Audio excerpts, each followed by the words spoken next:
ನಮಸ್ಕಾರ, ನೀವು ನೋಡ್ತಾ ಇದ್ದೀರಾ ಭವಿಷ್ಯ ಸಂಗಮ. ನಾನು ಇವತ್ತಿನ ವಿಡಿಯೋದಲ್ಲಿ ಗಿಬ್ಲಿ ಆರ್ಟ್ ಬಗ್ಗೆ ತಿಳಿಸ್ಕೊಡ್ತೀನಿ. ನೀವು ಸೋಷಿಯಲ್ ಮೀಡಿಯಾದಲ್ಲಿ ಗಮನಿಸ್ತಾ ಇರ್ಬೋದು, ಈಗಾಗಲೇ ಇತ್ತೀಚೆಗೆ ಈ ಒಂದು ಗಿಬ್ಲಿ ಸ್ಟೈಲ್ ಎಫೆಕ್ಟ್ ತುಂಬಾ ಕ್ರೇಜ್ ಆಗ್ತಾ ಇದೆ ಮತ್ತೆ ತುಂಬಾ ವೈರಲ್ ಆಗ್ತಾ ಇದೆ. ನಾನು ಇವತ್ತಿನ ವಿಡಿಯೋದಲ್ಲಿ ಈ ಗಿಬ್ಲಿ ಸ್ಟೈಲ್ ಎಫೆಕ್ಟ್ ಅಂದ್ರೆ ಏನು, ಮತ್ತೆ ಒಂದು ಗಿಬ್ಲಿ ಸ್ಟೈಲ್ ನ ಯಾವ ರೀತಿ ಕ್ರಿಯೇಟ್ ಮಾಡೋದು, ಚಾಟ್ ಜಿಪಿಟಿಯಲ್ಲಿ ಯಾವ ರೀತಿ ಕ್ರಿಯೇಟ್ ಮಾಡೋದು, ಮತ್ತೆ ಫೋಟೋ ವೆಬ್ಸೈಟ್ ಇದೆ ಅದರಲ್ಲಿ ಯಾವ ರೀತಿ ಕ್ರಿಯೇಟ್ ಮಾಡೋದು, ಮತ್ತೆ ಇನ್ಸ್ ಮೈಂಡ್ ಅಂತ ಒಂದು ವೆಬ್ಸೈಟ್ ಇದೆ. ಈ 3 ವೆಬ್ಸೈಟ್ ಅಲ್ಲಿ ಯಾವ ರೀತಿ ಸಿಂಪಲ್ ಆಗಿ ಒಂದು ಗಿಬ್ಲಿ ಸ್ಟೈಲ್ ಎಫೆಕ್ಟ್ ನ ಕ್ರಿಯೇಟ್ ಮಾಡೋದು ಅದ್ರ ಬಗ್ಗೆ ಸಂಕ್ಷಿಪ್ತ ಮಾಹಿತಿ ನಿಮಗೆ ತಿಳಿಸ್ಕೊಡ್ತೀನಿ. ವಿಡಿಯೋ ತುಂಬಾ ಇಂಟ್ರೆಸ್ಟಿಂಗ್ ಆಗಿದೆ, ದಯವಿಟ್ಟು ಮನೆವರೆಗೂ. ಈ ವಿಡಿಯೋನ ಶುರು ಮಾಡೋಕ್ಕಿಂತ ಮುಂಚೆ ನೀವು ನನ್ನ ಯೂಟ್ಯೂಬ್ ಚಾನಲ್ಗೆ ಸಬ್ಸ್ಕ್ರೈಬ್ ಆಗಿಲ್ಲ ಅಂದ್ರೆ ದಯವಿಟ್ಟು ಕೆಳಗಡೆ ಕಾಣುವಂತ ಸಬ್ಸ್ಕ್ರೈಬ್ ಬಟನ್ ಕ್ಲಿಕ್ ಮಾಡಿ. ಹಾಗೆ ಈ ಒಂದು ವಿಡಿಯೋನ ನೀವು ಫೇಸ್ಬುಕ್ ಅಲ್ಲಿ ನೋಡ್ತಾ ಇದ್ರೆ ನಾನು ಒಂದು ಫೇಸ್ಬುಕ್ ಪೇಜ್ ನ ಫಾಲೋ ಮಾಡ್ಕೊಳ್ಳಿ, ನನ್ನ ಮುಂದಿನ ಅಪ್ಡೇಟ್ಸ್ ಗಾಗಿ. ಬನ್ನಿ ಮಾತಾಡ್ತೀರಾ ವಿಡಿಯೋನ ಶುರು ಮಾಡಿ. ಗಿಬ್ಲಿ ಸ್ಟೈಲ್ ಎಫೆಕ್ಟ್ ಅನ್ನೋದು ಈ ಜಪಾನ್ ಅನಿಮೇಷನ್ ಕಾರ್ಟೂನ್ ಚಿತ್ರಗಳನ್ನ ಮಾಡುವಂತ ಒಂದು ಸಂಸ್ಥೆ. ಇದು ಈ ತರ ಸ್ಟೈಲ್ ನ ಹುಟ್ಟಾಕಿದ್ದು, ಅದಕ್ಕಾಗಿ ಈ ಒಂದು ಸ್ಟೈಲ್ಗೆ ಹೆಸರೇ ಗಿಬ್ಲಿ ಬಂದಿದೆ. ಮೊದಲೆಲ್ಲ ಈ ಒಂದು ಗಿಬ್ಲಿ ಸ್ಟೈಲ್ ಮಾಡ್ಬೇಕಂದ್ರೆ ತುಂಬಾ ದಿನಗಳು ತಗೊಳ್ತಾ ಇತ್ತು. ಆದ್ರೆ ಈಗ ಚಾಟ್ ಜಿಪಿಟಿ ಅಥವಾ AI ಬಂದಿರೋದ್ರಿಂದ ಈ ಒಂದು ಹಾರ್ಟ್ ನ ಮಾಡೋದು ತುಂಬಾ ಸುಲಭ ಆಗಿದೆ. 1 ರಿಂದ 3 ನಿಮಿಷ ಒಳಗಡೆ ಈ ತರದ ಇಮೇಜಸ್ ನ ಕ್ರಿಯೇಟ್ ಮಾಡ್ಕೊಬಹುದು. ಪ್ಲೇಸ್ಟೋರ್ ಹೋಗಿ ಚಾಟ್ ಜಿಪಿಟಿ ಅಂತ ಟೈಪ್ ಮಾಡಿ, ಅಲ್ಲಿ ನಿಮಗೆ ಚಾಟ್ ಜಿಪಿಟಿ ಅನ್ನೋದು ಒಂದು ಅಪ್ಲಿಕೇಶನ್ ಸಿಗುತ್ತೆ. ಅದನ್ನ ಡೌನ್ಲೋಡ್ ಮಾಡ್ಕೊಳ್ಳಿ. ನಾನು ಈಗಾಗಲೇ ಡೌನ್ಲೋಡ್ ಮಾಡ್ಕೊಂಡಿರೋದ್ರಿಂದ ನಾನು ಡೈರೆಕ್ಟಾಗಿ ಚಾಟ್ ಜಿಪಿಟಿ ಅಪ್ಲಿಕೇಶನ್ನ ಓಪನ್ ಮಾಡ್ತಾ ಇದ್ದೀನಿ. ಚಾಟ್ ಜಿಪಿಟಿ ಓಪನ್ ಮಾಡಿದ ತಕ್ಷಣ ನೀವು ಲಾಗಿನ್ ಆಗಬೇಕಾಗುತ್ತೆ. ನಿಮ್ಮ ಒಂದು ಇಮೇಲ್ ಅಥವಾ ನಿಮ್ಮದೇ ಒಂದು ಅಕೌಂಟ್ ಕ್ರಿಯೇಟ್ ಮಾಡಿಕೊಂಡು ನೀವು ಲಾಗಿನ್ ಆಗ್ಬೋದು.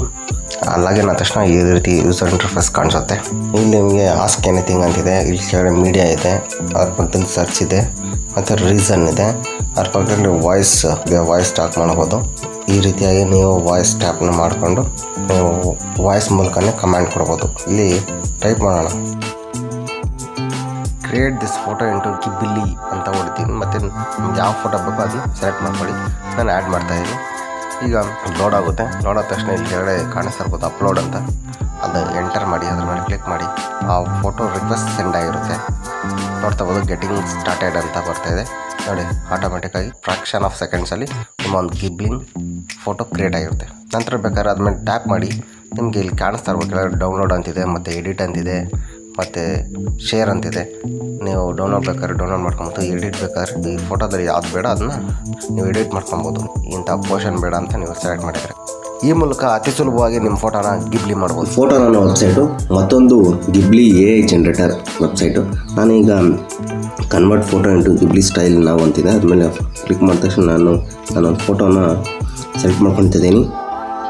ಇಲ್ಲಿ ನಾನು ಒಂದು ಫೋಟೋ ಗಿಬ್ಲಿ ಆರ್ಟ್ ಸ್ಟೈಲ್ಗೆ ಕನ್ವರ್ಟ್ ಆಗ್ತಾ ಇದೆ. ನೀವು ಚಾಟ್ ಜಿಪಿಟಿ ಥರನೇ ಈ ಒಂದು ಫೋಟೋ ಅನ್ನೋ ಅಪ್ಲಿಕೇಶನ್ ಇದೆ, ಅದನ್ನು ಸಹ ಡೌನ್ಲೋಡ್ ಮಾಡಿಕೊಂಡು ನೀವು ಫ್ರೀಯಾಗಿ ನಿಮ್ಮ ಒಂದು ಫೋಟೋನ ಗಿಬ್ಲಿ ಸ್ಟೈಲ್ಗೆ ಕನ್ವರ್ಟ್ ಮಾಡ್ಕೊಬೋದು. ನಾನು ನಿಮಗೆ ಸದ್ಯಕ್ಕೆ ವೆಬ್ಸೈಟೆಲ್ಲ ತೋರಿಸ್ತಾ ಇದ್ದೀನಿ. ಯಾವುದೇ ಒಂದು ವೆಬ್ಸೈಟ್ ಆಗಲಿ ಅಥವಾ ಅಪ್ಲಿಕೇಶನ್ ಡೌನ್ಲೋಡ್ ಮಾಡಿಕೊಂಡ್ರೆ AI ಜನರೇಟರ್ ಲಾಗಿನ್ ಆಗಬೇಕಾಗುತ್ತೆ. ಲಾಗಿನ್ ಆದ ನಂತರ ನಿಮಗೆ ಫ್ರೀಯಾಗಿ ಆಕ್ಸೆಸ್ ಸಿಗುತ್ತೆ. ಚಾಟ್ ಜಿಪಿಟಿ ಆಗಿರ್ಬೋದು, ಫೋಟೋ ಆಗಿರ್ಬೋದು, ಈ ಥರದ ವೆಬ್ಸೈಟಲ್ಲಿ ಕೆಲವೊಂದು ವೆಬ್ಸೈಟ್ಸ್ ಎಲ್ಲ ಇದೆ, ಮ್ಯಾಗ್ನಿಫೈ ಅವೆಲ್ಲ ದುಡ್ಡು ಕೊಡಬೇಕಾಗುತ್ತೆ. ನೋಡ್ತಾ ಇರ್ಬೋದು ನೀವು, ಈಗ ಗಿಬ್ಲಿ ಆರ್ಟ್ ಆಗಿ ನನ್ನ ಒಂದು ಫೋಟೋ ಕನ್ವರ್ಟ್ ಆಗಿದೆ. ಇದನ್ನು ಬೇಕಾದ್ರೆ ನೀವು ಡೌನ್ಲೋಡ್ ಮಾಡ್ಕೊಂಡು, ನಾನೀಗ ಇನ್ಸ್ ಮೈಂಡ್ ಅನ್ನೋ ಒಂದು ವೆಬ್ಸೈಟ್ಗೆ ಬಂದಿದ್ದೀನಿ. ಅಲ್ಲಿ ಸಹ ನಾನು ಅಪ್ಲೋಡ್ ಮಾಡಿ ಈ ಒಂದು ಗಿಬ್ಲಿ ಸ್ಟೈಲ್ ಆರ್ಟ್ನ ಫೋಟೋನ ಜನ್ರೇಟ್ ಮಾಡ್ತಾಯಿದ್ದೀನಿ. ನಿಮ್ಗೆ ಬೇಕಾದಂಥ ಫೋಟೋನ ಸೆಲೆಕ್ಟ್ ಮಾಡ್ಕೊಳ್ಳಿ.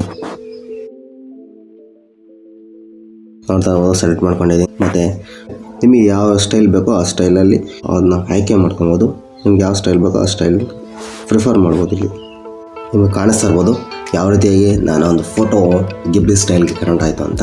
ಇದನ್ನು ಬೇಕಾದ್ರೆ ಇಲ್ಲಿ ಡೌನ್ಲೋಡ್ ಮಾಡ್ಕೊಬೋದು. ನೀವು ಇಲ್ಲಿ ಮೇಲ್ಗಡೆ ಡೌನ್ಲೋಡ್ ಅಂತಿದೆ, ಅದ್ರ ಮೇಲೆ ಕ್ಲಿಕ್ ಮಾಡಿ ಇದನ್ನು ಡೌನ್ಲೋಡ್ ಮಾಡ್ಕೊಬೋದು. ಇಷ್ಟು ಇವತ್ತಿನ ವಿಡಿಯೋ ನಿಮಗೆ ಇಷ್ಟ ಆಗಿದೆ ದಯವಿಟ್ಟು ಲೈಕ್ ಮಾಡಿ, ಶೇರ್ ಮಾಡಿ. ಹಾಗೆ ಈ ಒಂದು ವಿಡಿಯೋನ ನೀವು ಯೂಟ್ಯೂಬಲ್ಲಿ ನೋಡ್ತಾ ಇದ್ದಾರೆ ದಯವಿಟ್ಟು ನಾನು ಯೂಟ್ಯೂಬ್ ಚಾನಲ್ನ ಸಬ್ಸ್ಕ್ರೈಬ್ ಮಾಡ್ಕೊಳ್ಳಿ. ಹಾಗೆ ನೀವು ಈ ವಿಡಿಯೋನ ಫೇಸ್ಬುಕ್ಕಲ್ಲಿ ನೋಡ್ತಾ ಇದ್ದರೆ ನಾನು ಒಂದು ಫೇಸ್ಬುಕ್ ಪೇಜ್ನ ಫಾಲೋ ಮಾಡ್ಕೊಳ್ಳಿ. ನನ್ನ ಮುಂದಿನೆಲ್ಲ ಅಪ್ಡೇಟ್ಸ್ಗೆ ಸಿಗೋಣ ಮತ್ತೊಂದು ವಿಡಿಯೋದಲ್ಲಿ. ಅಲ್ಲಿವರೆಗೂ ಜೈ ಕನ್ನಡ ಭಾರತಾಂಬೆ.